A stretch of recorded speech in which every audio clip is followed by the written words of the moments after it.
आइए दोस्तों, हम प्रश्नावली 14.1 का 5वां क्वेश्चन देखेंगे। इससे पहले प्रकाश नॉलेज सॉल्यूशन चैनल पर आपका स्वागत करते हैं।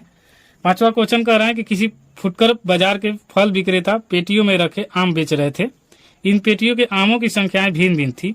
पेटियों की संख्या के अनुसार आमों का बटन निम्नलिखित था।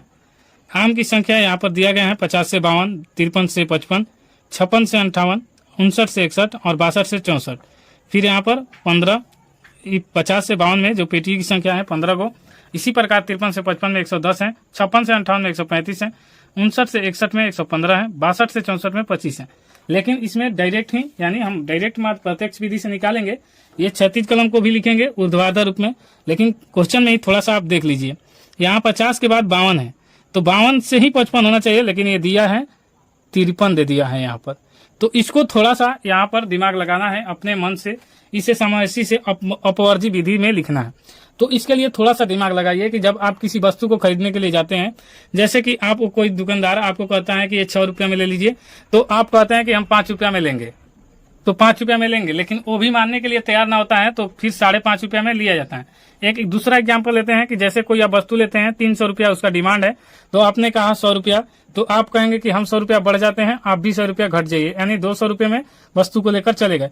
उसी प्रकार इसको भी 50 से 52 और 53, तो सबको बराबर करने के लिए इसमें क्या करेंगे, 0.5 को जोड़ देंगे और इसमें यहाँ पर भी घटा देंगे। तो जैसे यहाँ 50.5 हो जाएगा, तो इसको अगर घटाएंगे शुरू में और इसको बढ़ाएंगे ताकि बराबर सबको करे, तो यहाँ हो जाएगा 49.5 और यहाँ पर हो जाएगा 52.5। तो इसको भी 0.5 घटाएंगे तो 53 में से 0.5 घटेगा तो 52.5 हो जाएगा और दोनों बराबर हो जाएगा। और उसके बाद यहाँ पर भी हो जाएगा 55.5, फिर इसमें भी 5.5 घटाएंगे और बढ़ाएंगे। तो आइए इसको पहले ऊर्ध्वाधर रूप में लिखकर थोड़ा सा देख लेते हैं, तब अच्छी तरह से आपको समझ में। तो ऊर्ध्वाधर रूप में इस तरह से लिख दिए। उसके बाद हमें जो डाटा है ये रियल डाटा है, इसको हमें कम बेसी करके बराबर करने के लिए एक विधि से हम देख लेते हैं। इसको हम पहले से ही लिख लिए हैं आपको समझाने के लिए कि जैसे ही किसी भी चीज का 0.5 बढ़ाना घटाना हो, तो देखिए आपको शुरू वाला में दिखा देते हैं। 50 में अगर पॉइंट कम करने का कहेगा 0.5, तो 10 में से 5 घटेगा तो 5 हो जाएगा और यहाँ पर 9 बचेगा और पॉइंट ज्यों का त्यों रहता है, और यहाँ 5 में से 1 हासिल है तो यहाँ 4 हो जाएगा, तो यहाँ 49.5 हो जाएगा। और इसको भी बढ़ाएंगे तो 52.5 में, तो यहाँ पर 52 में जोड़ देंगे 0.5, तो यहाँ पर हो जाएगा 52.5।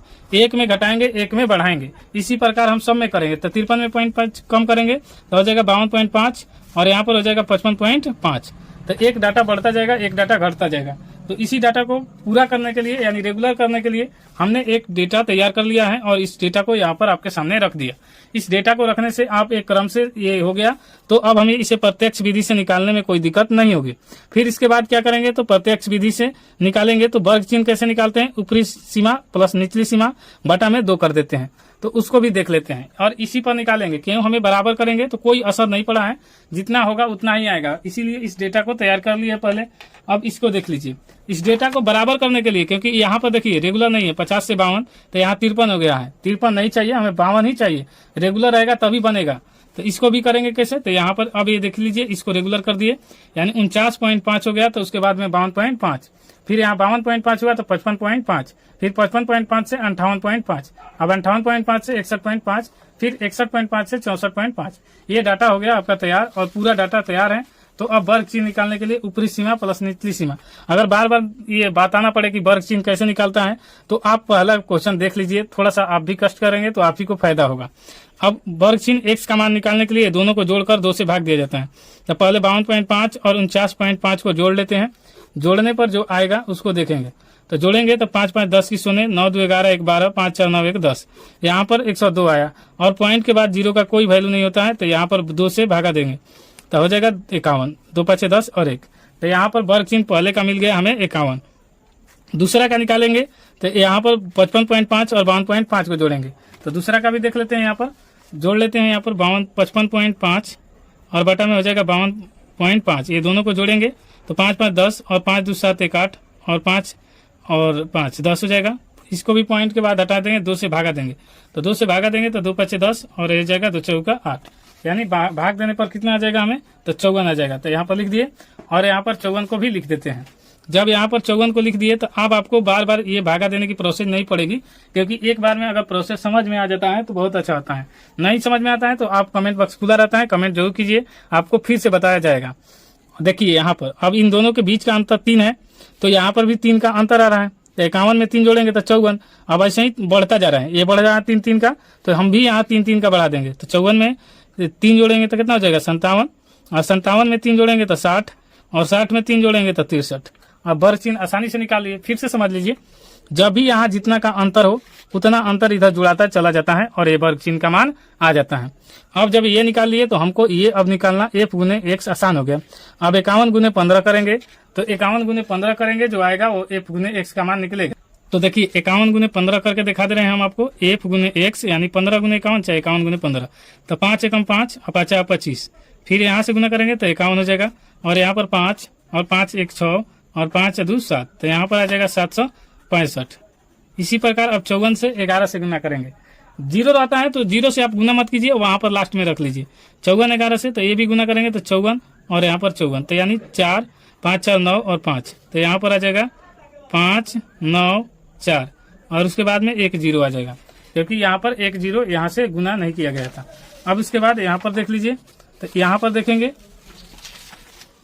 अब यहाँ पर गुना करेंगे 135 गुने 57, तो यहाँ पर 135 और 57, तो 7 बचे 35 के 5 हासिल 3, 70 का 21 और 3 24 की 4 हासिल 2, और 7 एकम 7 2 9, फिर 50 25 की 5 5 15 2 17 की 7 हासिल 1, 5 एकम 5 और 1 6।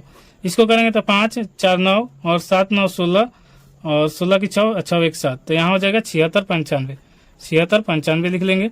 फिर उसी प्रकार 115 से 60 ले गुना करेंगे, तो यहाँ पर 115 से 60 ले गुना करके दिखा दे रहे हैं। तो 6 से गुना करेंगे, 0 लास्ट में बता देते हैं, 6 5 30 और 6 एकम 6 3 9 और एकम 6, तो 1 0 यहाँ पर, तो ये हो गया 6900, तो यहाँ पर भी लिख देंगे 6900। अभी ये गुना सब हो गया, एक बाकी रह गया, यहाँ पर गुना देख लीजिए। अब एक रह गया 25 गुने 63, इसको भी करके यहाँ पर दिखा दे रहे हैं 25 गुने 63, तो यहाँ पर 3 15 की 5 और 3 दूनी 6 1 7, और 25 का 150 होता है, तो 1 0 छोड़ के लिखाएगा, यहाँ पर 0 होगा तो यहाँ पर 1 छोड़ दिया जाता है, तो 5 ये 7 और 5 1 1575, तो यहाँ पर भी लिख देते हैं 1575। अब हो गया, तो इसको पूरा को हम क्या करेंगे, जोड़ देंगे, पूरा को जोड़ेंगे और जोड़ के जो आएगा वो लिख लेंगे।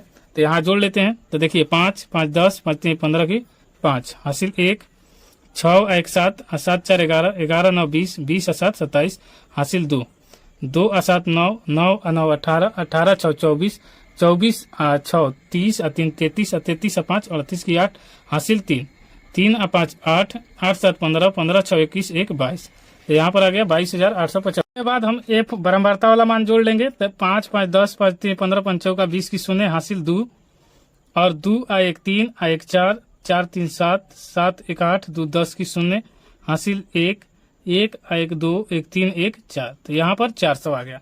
अब हम माध्य वाला फॉर्मूला लगा देंगे। तो फॉर्मूला आपको पता है, माध्य बराबर क्या होता है, कुल प्रेक्षणों का योग बटा में कुल प्रेक्षणों की संख्या। इसे सूचित करते हैं x से, इसे लिखते हैं सिग्मा एफ एक्स बटा में सिग्मा एफ। जो आपको लिखना है लिख लीजिए, और हिंदी में लिखेंगे तो लिख लीजिए। यहाँ पर 22,875 ये हो गया एफ एक्स का मान, यहाँ पर पूरा एफ एक्स का मान है, और यहाँ पर आ गया एफ का मान, तो यहाँ पर एफ वाला मान नीचे बटा में कर देंगे 400। अब इसको डिवाइड करके कटा देंगे तो हमारा आंसर आ जाएगा। तो पहले हम 5 से भागा दे देते हैं, तो यहाँ 5 को भागा देंगे तो 5 का 20 हासिल 2 50 25, यहाँ पर 3 तो 5 7 35 और 2 50 25। फिर इसी प्रकार इसको देंगे 5 से, तो 5 ले भागा देने पर कट जाएगा, यहाँ से 5 8 40, यानी इतना बार में। अब इसको हम ज्यादा नहीं कटाएंगे, ज्यादा कटाने से घटा है, तो इसको एक और मेथड से देख लेते हैं, माध्य बराबर। अब हम इसको 8 से भाग दे देते हैं, एक अंक के बाद अगर 10 है तो पॉइंट बैठा देंगे।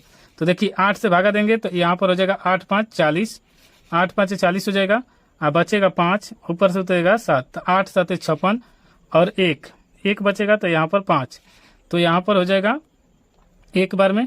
फिर 7 बचेगा, तो 8 7 56 8 8 64, तो यानी 8 8 64, 6 बचेगा यहाँ पर। फिर तो 6 लिख लेंगे। हम यहाँ पर आपको भाग देके फिर से दिखा दे रहे हैं ताकि आपको कोई डाउट ना रहे। तो देखिए यहाँ पर 80 से डायरेक्ट भाग दे रहे हैं, और कितना है, तो यहाँ पर आया है कट कर 45 75, तो यहाँ पर लिख लेते हैं 45 75 को भाग दे हैं। उस मेथड से भाग देते तो थोड़ा सा डाउट आपको लगता है, इसीलिए इसे कर दें 8 5 40, यानी 400 होता है। फिर 7 ये 5 उतरेगा, कट जाएगा, और ये 5 उतरेगा, तो ये 7 बार में जाएगा, 8 7 56, तो ये 560 हो जाएगा। फिर 5 उतरेगा, और यहाँ पर 7 में से 6 घटेगा, 1 कट जाएगा, और यहाँ पर 0, तो तो यहाँ पर पॉइंट देंगे, तो यहाँ पर एक बार में 80 जाएगा, लिख लेंगे, और यहाँ से 70, तो फिर यहाँ पर 0 देंगे, तो यहाँ पर हो जाएगा 8×8 = 64 यानी 640, और यहाँ 60, फिर यहाँ पर इसको भागा देंगे तो 8×7 ये एक 0 बढ़ता जाएगा पॉइंट के बाद, तो 8×7 = 56 हो जाएगा, यहाँ पॉइंट नहीं देने की जरूरत है, तो 560, फिर 40 आ जाएगा, और ये 40 आएगा तो यहाँ पर 0, तो 8×5 = 40 यानी 400 कट जाएगा। इस तरह आपको पूरा कंप्लीट होगा। तो यहाँ पर पूरी कटाने पर 57.1875 आया है, तो लिख लेते हैं यहाँ पर 57.1875, और यहाँ पर पॉइंट आया है। तो देखिए 2 अंक में अगर आंसर यहाँ तक दिया होगा तो ठीक, नहीं दिया होगा तो एक और मेथड से आप समझ सकते हैं कि जब भी पॉइंट के बाद लिखा जाता है तो 2 ही अंक लिखा जाता है। तो इसको कैसे लिख सकते हैं, 57.1, और यहाँ पर 8 के मतलब 8 के बाद अगर 4 तक अंक रहता तो एक 8 लिखाता, लेकिन 4 से अधिक है तो एक बढ़ा के लिखा जाता है। तो यहाँ पर 7 है तो यहाँ पर 1 9 लिख लेंगे, और यही हमारा आंसर हो जाएगा। कभी भी पॉइंट में अगर ज्यादा संख्या हो तो 1 बढ़ाकर लिखिए, अगर 4 अंक से ज्यादा हो तब, और इतना ही आपका आंसर आ जाएगा। दोस्तों वीडियो पसंद आए तो लाइक शेयर सब्सक्राइब जरूर कीजिए। कोई दिक्कत होता है तो कमेंट बॉक्स खुला रहता है, कमेंट करिएगा जरूर। मिलते हैं नेक्स्ट वीडियो में, तब तक के लिए जय हिंद। और वीडियो को थोड़ा सा रोककर स्क्रीनशॉट लेना होगा तो ले लीजिएगा, पूरा वीडियो उपलब्ध है, देख लीजिए।